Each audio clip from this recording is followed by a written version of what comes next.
part of the Press Play Podcast Network.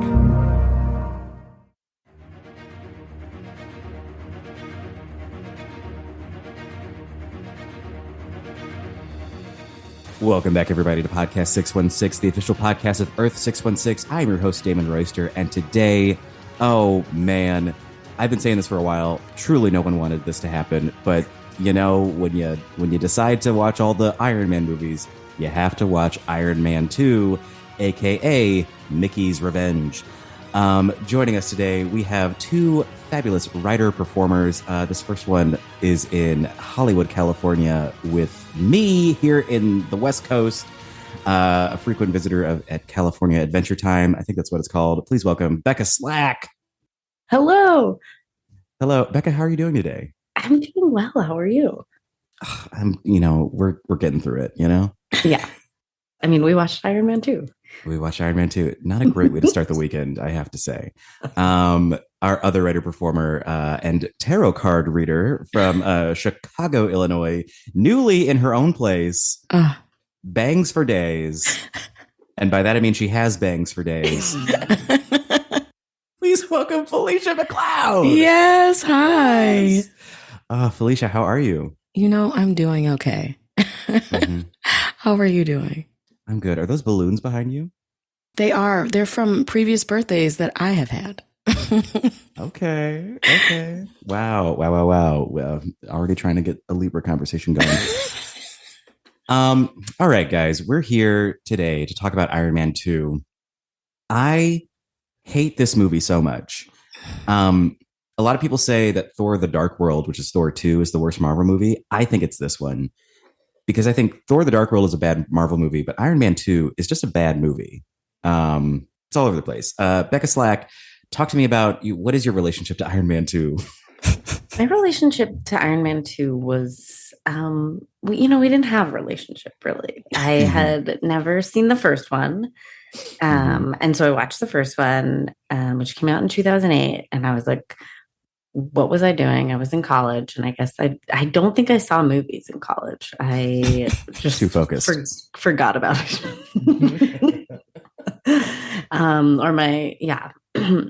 So then I watched Iron Man 2, and I was shocked by all the people who are in it. Oh, yeah. Who was your biggest surprise? Well, Gary Shandling being the senator, I was like, oh, what? Yeah. He's since passed on, correct? Yes. Yeah. At least they got him for Iron Man 2. And DJAM also RIP.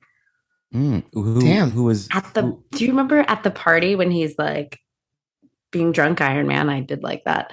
Mm-hmm. Yeah. And he is like, turn the music back on. And then it is the DJ? It is DJAM, who also, I think, tragically passed in a plane crash, but like dated Nicole Richie in the early aughts. And I was like, wow. I feel like I stepped into a People magazine from that time. People magazine from 2010. I was like, oh, this was like probably a big get for them and like a cool career thing for him. Mm-hmm. And it was just so wild. They were like, let's get DJ AM to do the Iron Man party. Yeah. And I bet it wasn't that hard to get these people because Iron Man 1 was such a good movie and such a good success. And I normally don't ask my guests to like watch a movie we're not going to talk about, but this one's so bad. I wanted to have you guys be reminded that it came from a good place. So Phylicia, famously you said it took you 4 days to watch these two movies. Which in my mind works out to about an hour a day. When you were watching Iron Man 2, could you feel why it was made? Like, did you understand why we wanted it to be good? Did you like Iron Man 1? Let's start there. Okay, so before watching Iron Man 1, I read a bunch of reviews and people were raving about it. They're like, this is the start of the MCU. So I was like, okay, Gucci. So I popped edible and I pressed play. And then I woke up and it was, and I saw the end credit and I was like, okay, let's get back into it. So then I started it again. Did you take an indica edible? I'm not sure which one. It must have been mix. It also had CBD in it, so that's on me. I made the mistake. I I think as soon as I saw Terrence Howard in the first one, I said why. And then in the second one, I was like, thank goodness Don Cheadle is here. I don't really watch a lot of Marvel movies, or what's the other one? We don't talk about the other one. Sorry, or whatever the name we do not say. We don't. I haven't watched a lot of them, so like I watched it. Yes, I'm so sorry. I'm not here to pass judgment. I encourage, because I'm just gonna go back to the reason for the podcast. I want this. I want this raw take. So, how did you feel, Phylicia, about Iron Man 2? Why? I mean, what were they trying to do? What were they trying to do is what I want to know. Like, what was the end goal? What did they want the story to be? Because I don't know. I mean, well, there's definitely some, thank God, father-son stuff. Like, does my dad love me? And good thing he got the little snippet, which I know we'll probably get into later, of his dad being like, his dad being like, this is all for you, because I know you can do it. And it's so sad that it's like, that's the only moment he has of his father where his father was kind to him. But also such a big 2010 issue, you know? Yeah. Did white fathers love their white sons? and they didn't, but they showed on video or they told their friends. Yeah. But when they saw their kid selves, that part in the clip where the dad sees young Tony Stark, he's like, "Get out of here! You're disgusting." Wait for my models. Put that back. Where'd you get that from? It was very like, these aren't toys. These are models. These are figurines. That part reminded me of the. Okay, I will make a confession. I'm a little bit of an adult who enjoys some Disney stuff. Yeah, Disney adult, yeah. That's what I heard. But it's okay. And you know, I have an appropriate amount of shame around it where I'm like, I know this is a little lame. Yeah. But all that whole like town thing he had built, the model, it really reminded me of like the Epcot original Epcot thing, because like Walt Disney wanted Epcot to be a town and not like a park. Mm-hmm. And he wanted to be like this community that like had like its own transportation, its own government. And it really like that model looked, and that video of him being like, hey, people that watch Stark Industry things, like, I'm going to show you like what the future looks like. It felt very Walt Disney. I don't know if they did that on purpose. Well, that's a crazy thing. At this point, when this movie came out, Marvel was not owned by Disney. Like, right. It was like, they're manifesting. Yeah. They were like, it worked. We know what's coming. So let's get into this movie. So we start off, we get clips of like, I am Iron Man from the end of Iron Man 1, and flash forward, we're 6 months into the future. Tony's at his freaking Stark Expo thing where it's like, yikes. Hey, do you guys like guns and missiles? Let's put on, extreme formal wear and talk about it. Is that the right term? Extreme formal wear? Yes. It feels right. How did we feel about how do we feel about Tony Stark? Becca, how are you ingesting Tony Stark at this moment? I think he's doing exactly what he should be doing, where it's like you kind of are bothered by him because he's so cocky, especially in the first movie at the beginning where you're like, ugh, tech bro, I don't like you. No. I feel like he nailed that. Mm-hmm. And then he's like, oh, wait, we're arms dealers.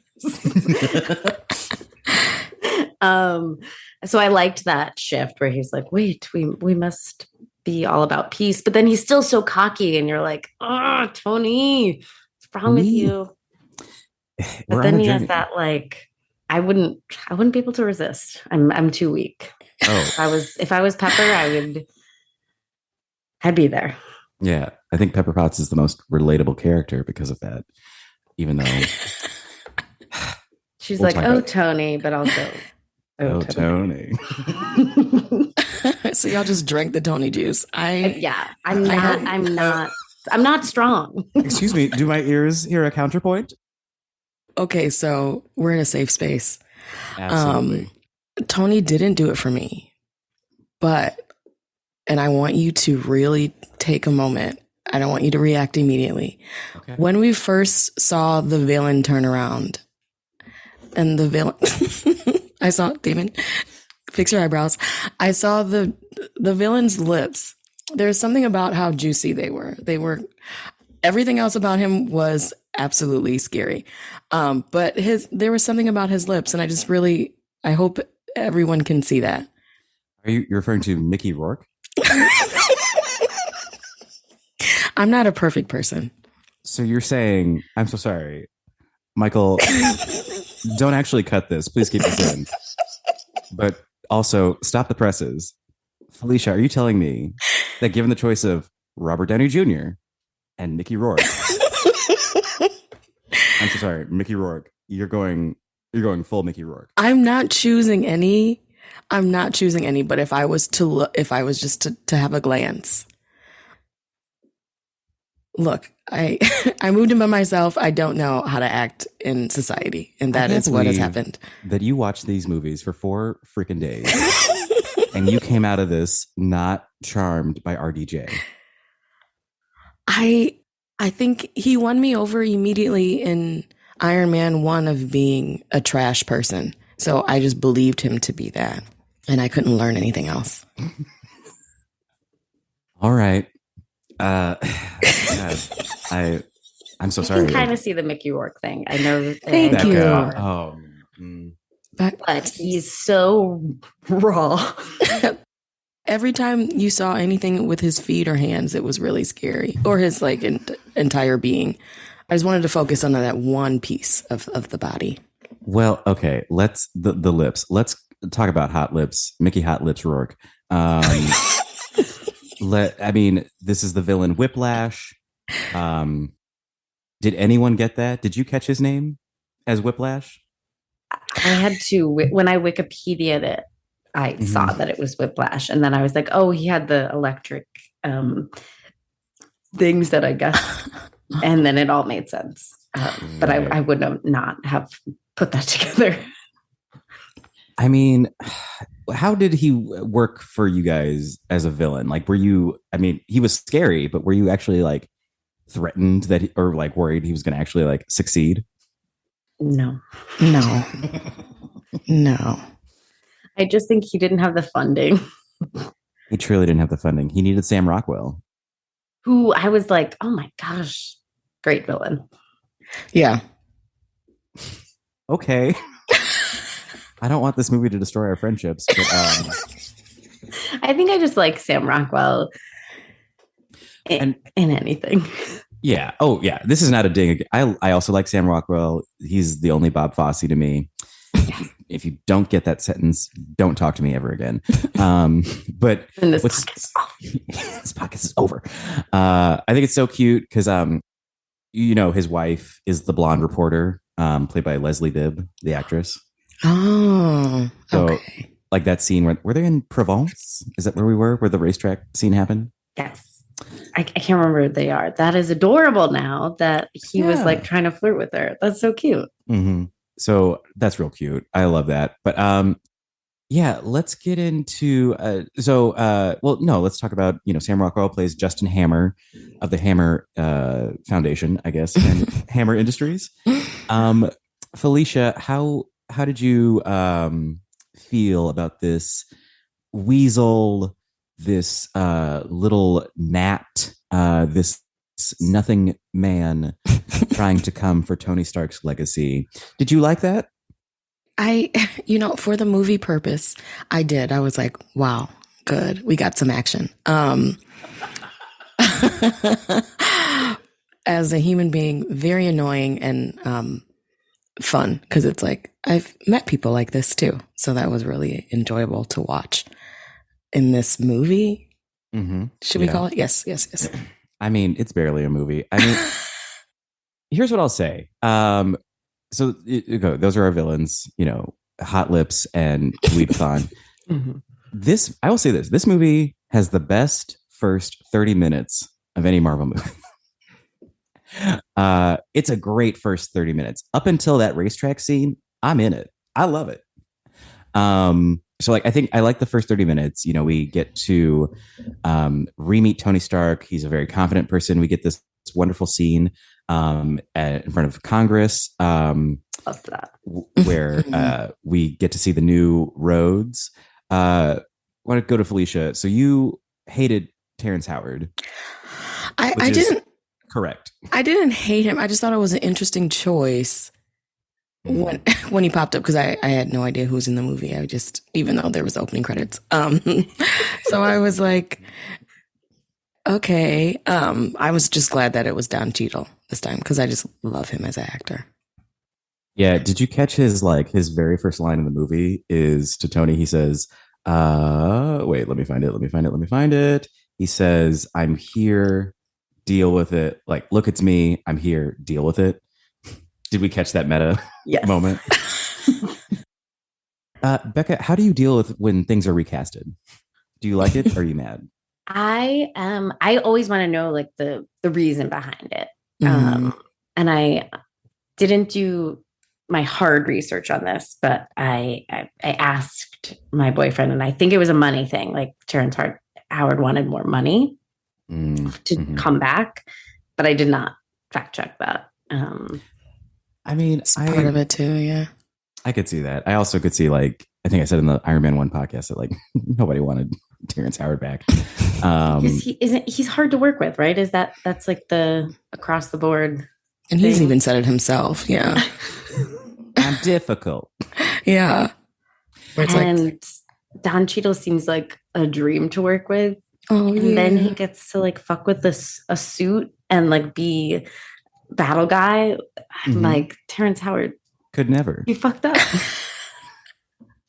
You fucked up, T. How. And also, like, just look at the track record. Like, Terrence Howard's in one movie. Don Cheadle's in like 7. Constantly asked back. So yeah, we get a new James Rhodes, Rhodey, and yeah, like it just sets up like Tony Stark's like, I got this. I've maintained peace. And then I don't know. And then Mickey Rourke attacks, everyone's favorite Mickey Rourke for some reason. And Phylicia, if you were running the world, which, you know, one day you will. Bless. Yeah, bless up. Would one attack from a supervillain completely tarnish your faith in Iron Man? No, it'd be a million. You know, there'd be so many. I'd be like, there's still a chance. Yeah. And like, you know what? Maybe I should read more comic books. Maybe this is just like a normal thing that does happen in comic books. But when it happened, I was just like, what? Wait, what thing? On the racetrack when he like came and attacked. And then I also didn't know he was Whiplash until you both said it today. You get it, right? Yes, I get it. Because he has the whips. When I read it on Wikipedia, I went, he was in Whiplash? J.K. Simmons? And then I was like, no, wait, that's a villain. Because when, I don't know if the villain's father or who was the person that died like in the first scene. I believe it's his dad. His dad. And then when he like cried and then you saw him open his mouth and showed his grill, I was like, oh, maybe he's Iron Man. And then I was like, oh, is this Iron Man 2? Because there's 2 Iron Mans. And then I think I need a guide. I think when I'm watching these movies, I need a guide to keep on track. Well, just call up Becca's boyfriend. We should have all watched it together. Yeah, I gotta say, as a big time Marvel head comic nerd, when I see like they were trying to build this conflict that like Whiplash is like, oh, he built an Iron Man suit just like Iron Man. I'm like, that is not an Iron Man suit. That is a man who broke his jump rope and made it electrified. Like that, it doesn't even compare. His skin was showing. His skin was showing.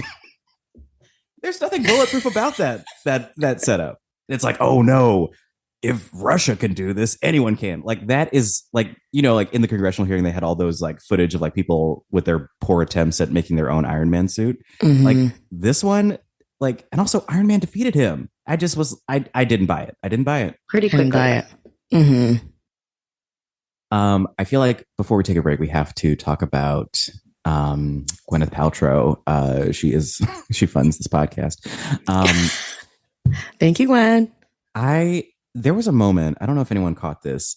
Did y'all see that moment in the movie when Gwyneth was an anti-masker?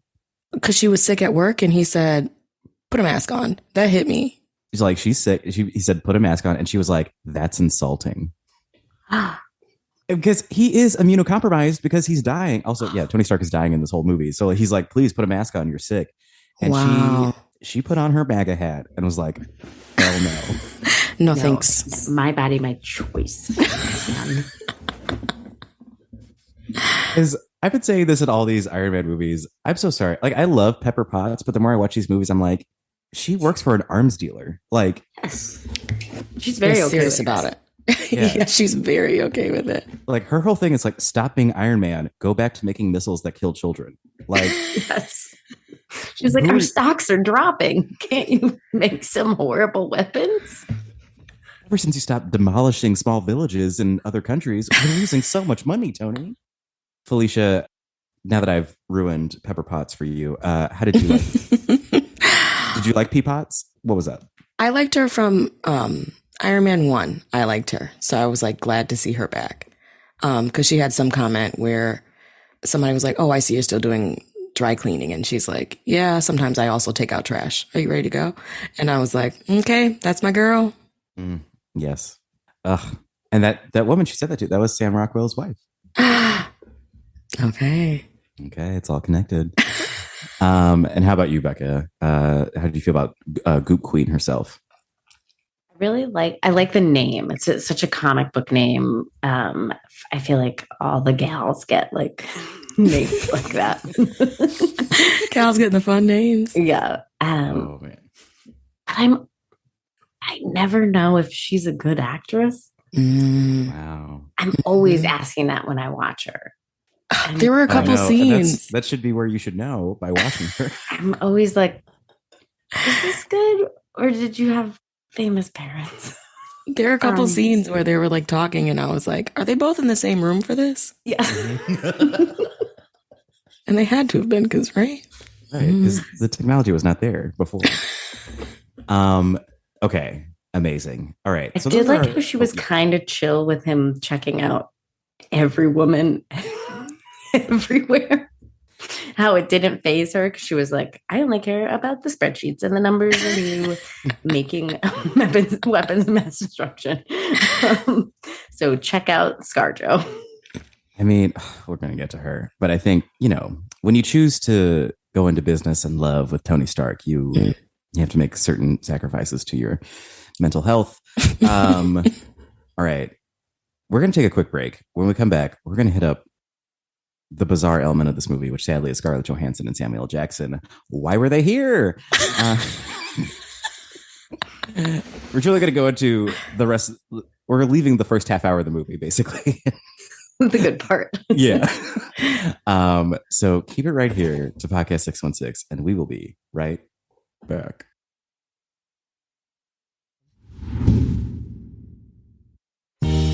Hello, Brooks here with the Books with Brooks monthly book club podcast. Here's how Books with Brooks works. We read one book a month, and then we talk about it. Classics like Stephen King's The Shining, debut novels like We Are the Brennans by Tracy Lang, and tons of other compelling, life-changing stories, one book and 1 month at a time. So come read along with us, and then listen in. Hi, my name is Sam Post, owner of Phenomenal CBD Store and PhenomenalCBD.com. That's like phenomenal, CBD.com. Tune in where we talk with experts about how the amazing hemp plant can make a difference for people's health and well-being from the Press Play Podcast Network.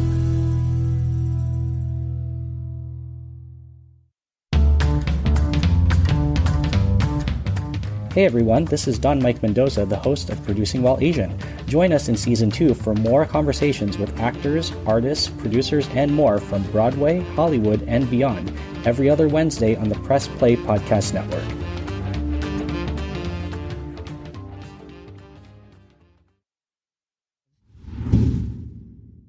And we're back. Phylicia, you strike me as someone who has absolutely no interest in Marvel whatsoever. So in the back half of this movie, what they're trying to do is expand the universe for the first time, and I do think they failed.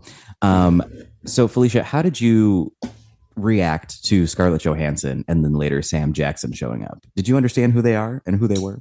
Not a clue. Even when he was like, you want me to join your club? I can't remember exactly what words he used. And I was like, what club? And then I was like, oh, they must be somebody like, okay, I've watched X-Men.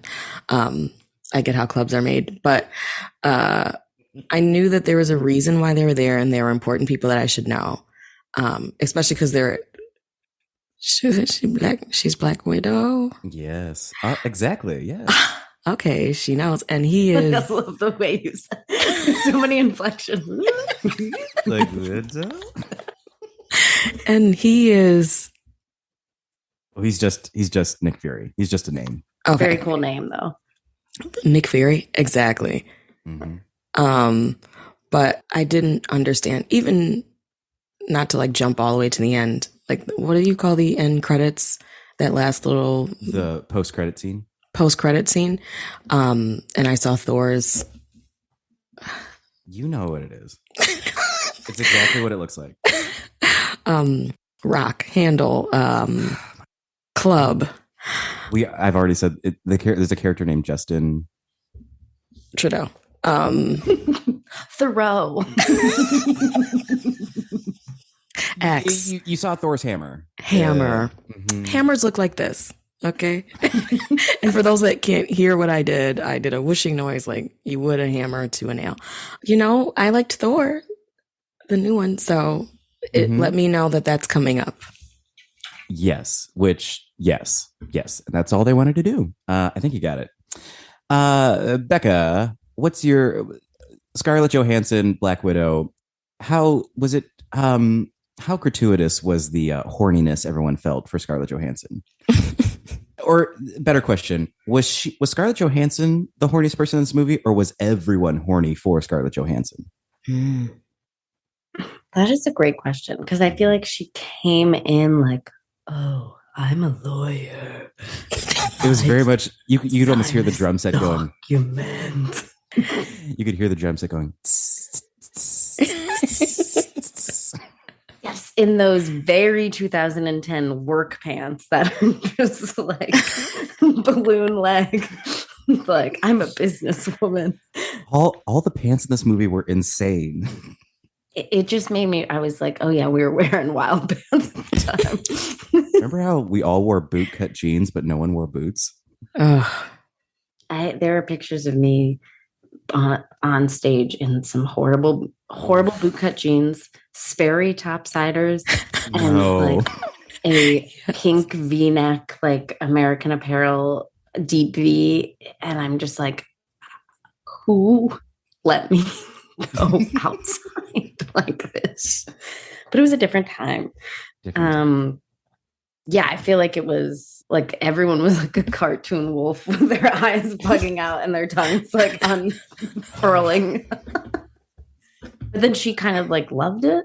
I feel like everybody was horny. Hold on. I gotta take it real quick to this one section that really blew my mind. So Black Widow is a spy for S.H.I.E.L.D., which is like a secret government organization, whatever. So she infiltrates Stark Industries to be like his new assistant, since Pepper's CEO now. And to prove that she's real, they released that she was a model in Tokyo. And there's like this sexy photo of her in her underwear. And I'm like, okay, Phylicia, if you were a spy, would you go to those lengths? No. Why? You don't need to. No. You don't need to. That's like extra unnormal. Like, you don't need to. It was unnecessary. A picture of you at law school, right? Like, doing, like, Yeah, I did it. it was like, oh, Tony Stark is a big horn dog, so let me be a big tasty snack for him, even though he's in love with Pepper and won't do anything, but he still wants to. It's very pre-Me Too politics, and it makes me very sweaty and nervous. It's interesting. Yeah, you gotta hire the half model, half warrior woman. You'd be dumb not to. And then freaking Jon Favreau, who was Happy, who also directed this movie. His whole thing of like, I don't know. Did we like his relationship with Scarlett Johansson? It felt like it was like the comedic runner of him like constantly trying to impress her and him always falling short. Do we need it? Did we like it? No. And I don't think he liked it. He couldn't have. I think everyone was charming. I find him so delightful in the MCU. And it just, I was like, no, you don't have to debase yourself for her.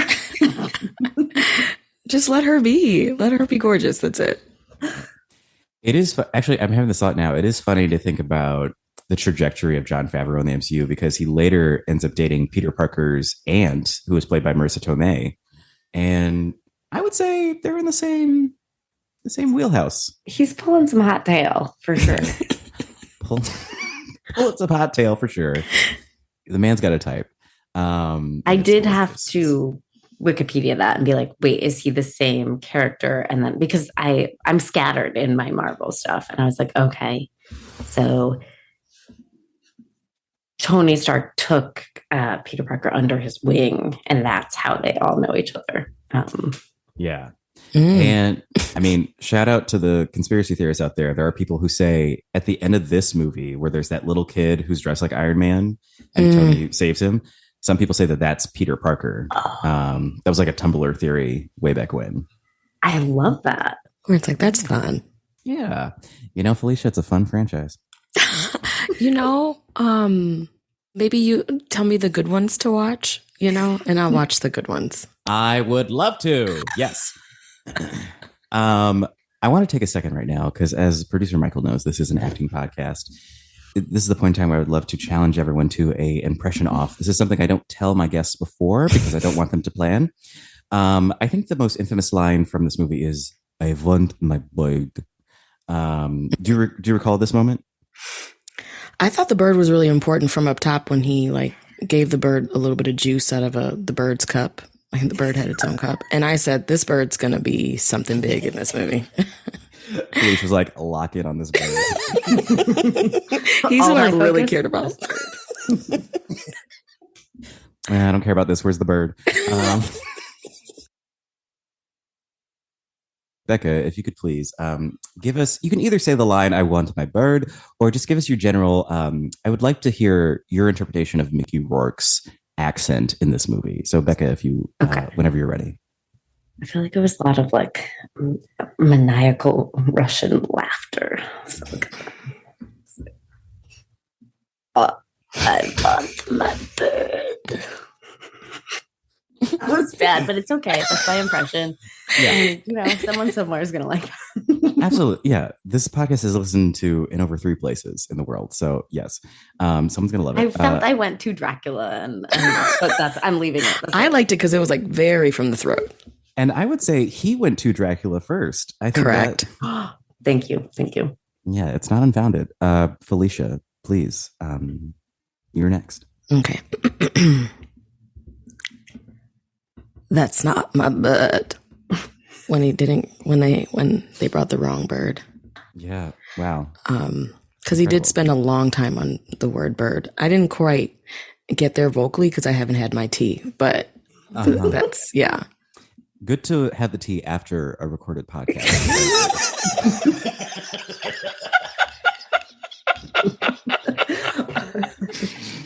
And in my mind, it's a tea that makes you sound like Dracula. It's just blood. Yeah. Piping hot blood. This makes sense to me. May I go? Yes, please. I want my bird. Ooh. Because it has a little bit of a New York Boyd. I want my Boyd. Because I couldn't tell. Yeah. Yeah. And I don't think Mickey Rourke could tell either. Do we, Becca Slack, do you remember this era where Mickey Rourke was the moment? Yes, he made the comeback. He was hot in the 80s, early 90s, and then, or maybe early 80s, maybe. And then he did boxing for a second. I feel like he got his bell rung a couple too many times, and then came out a little different. And then had the wrestler moment, and everyone was like, wait, we forgot about him. He rocks. And then he did Iron Man 2. And he did Iron Man 2. Naturally. And I'm not. Is this? He did another, an Oscar bait. Besides, not that Iron Man 2 was Oscar bait. The wrestler.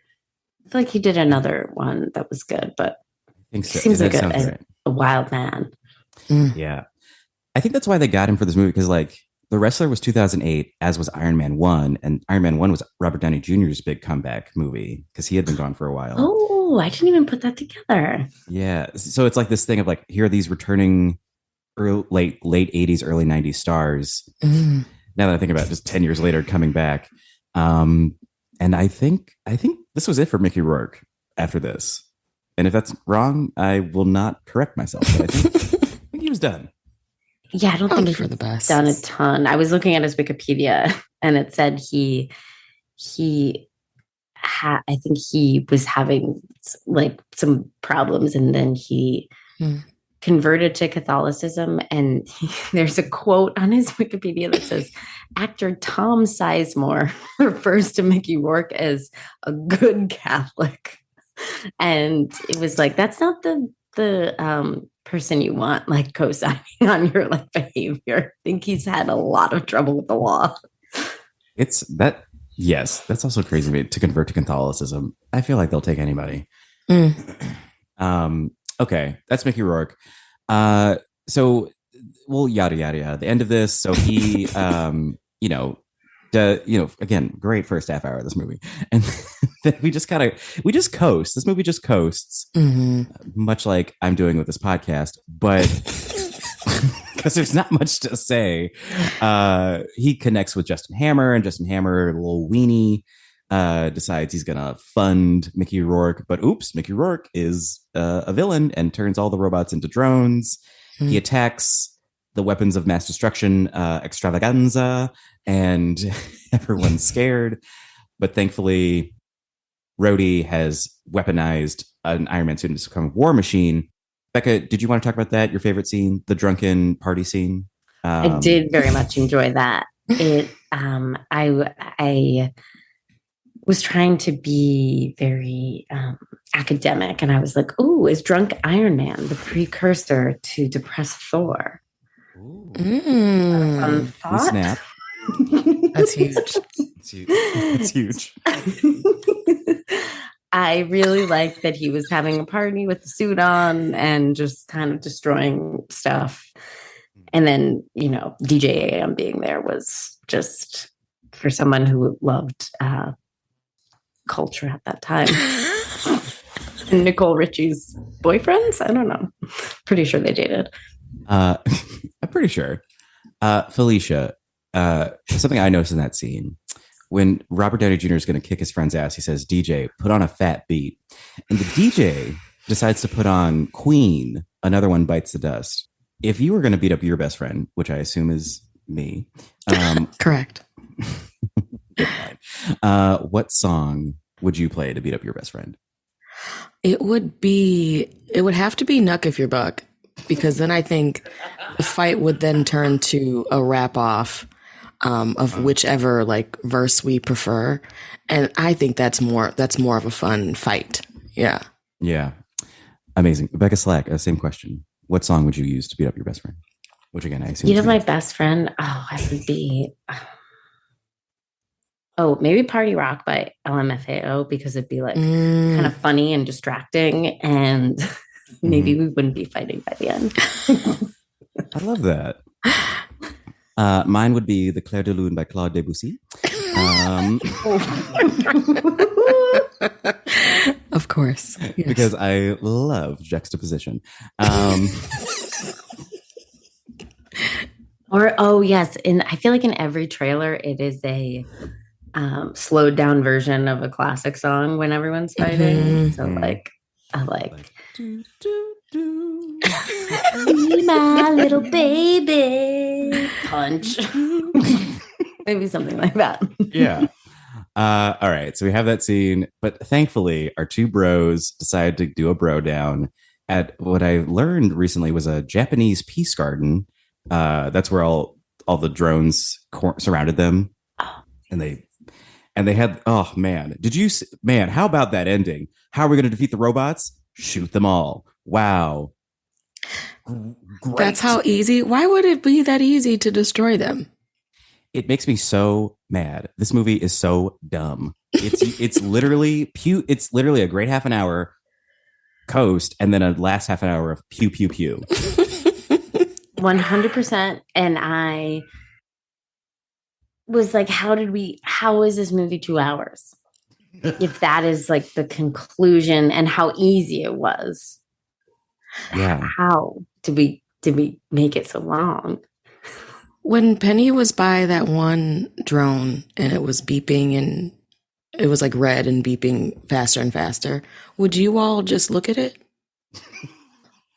Would you look at it, or would you like be like, maybe I shouldn't be by this because I think that's bad? Well, no. When a red light blinks, when it gets faster, I want to know where it's leading to. Closer and closer and closer. Do I run for my life? Especially after all these robots just attacked. It's, I will say, okay, that happens. And then what's nice, because even though I hate Pepper Potts, I love Tony and Pepper.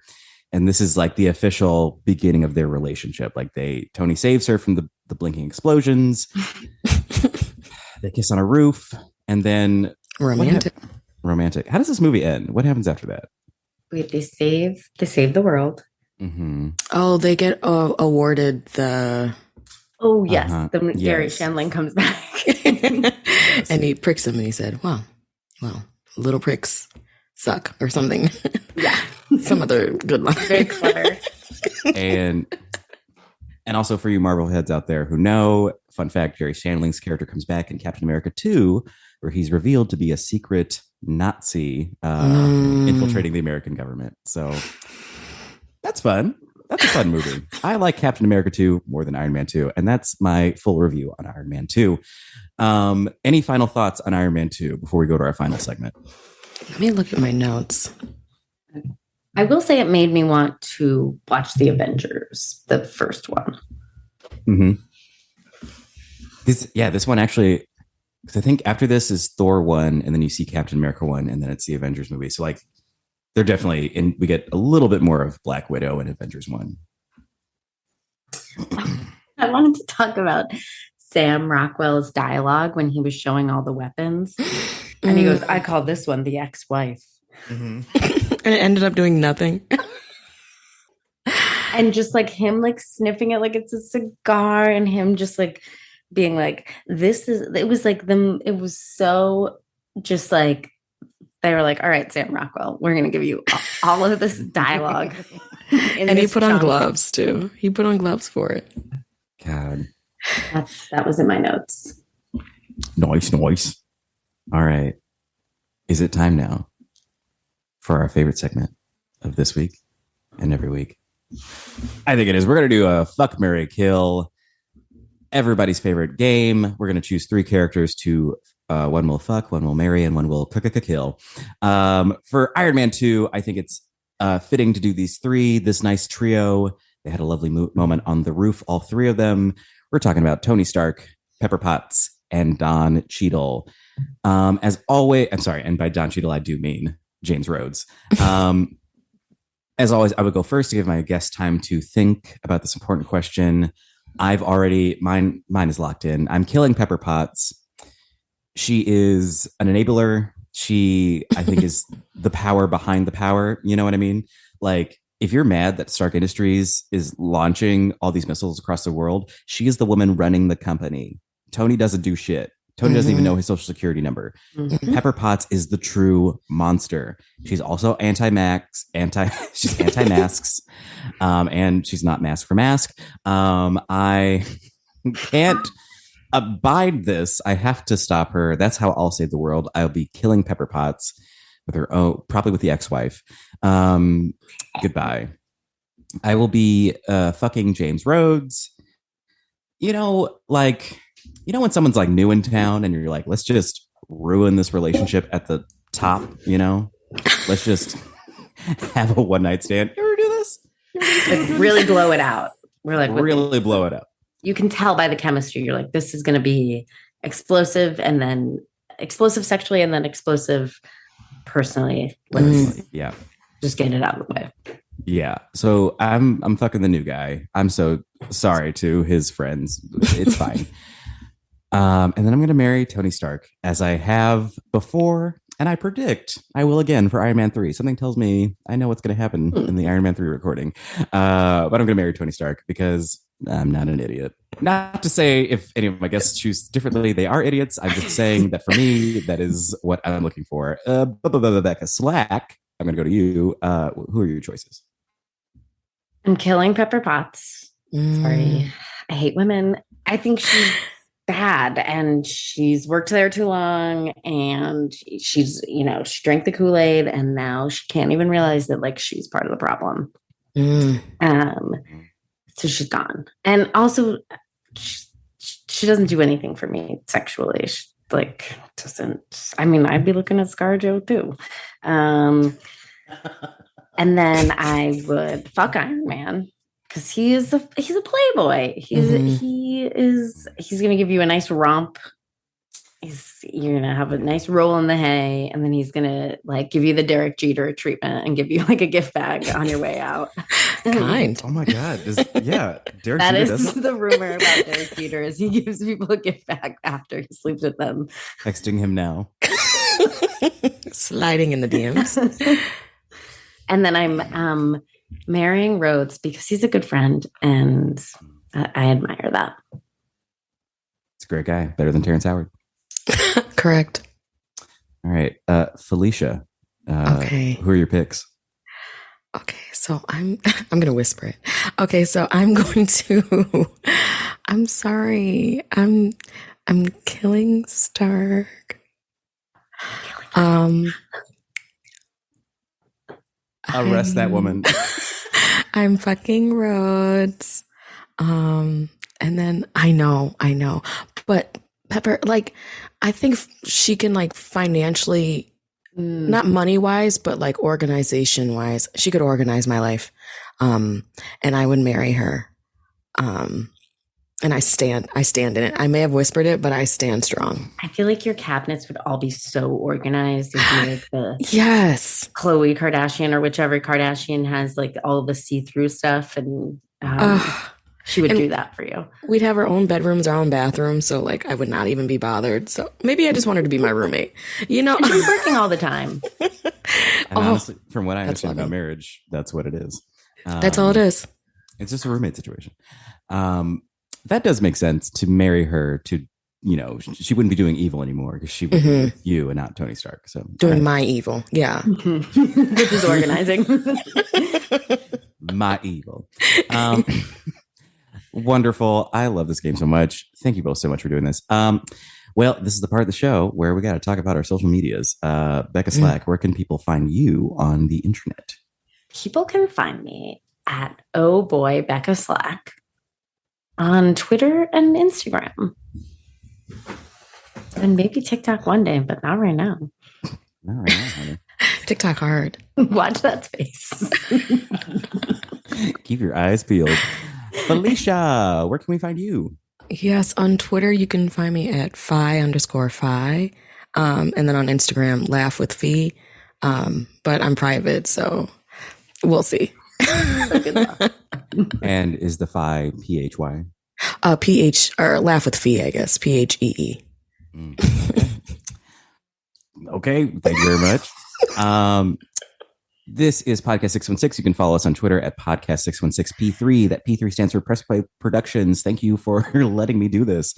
Also, you can follow me on Instagram and Twitter at Damon Royster, DaymanRoyster. It's Damon Royster 88 on Twitter, just Damon Royster on Instagram.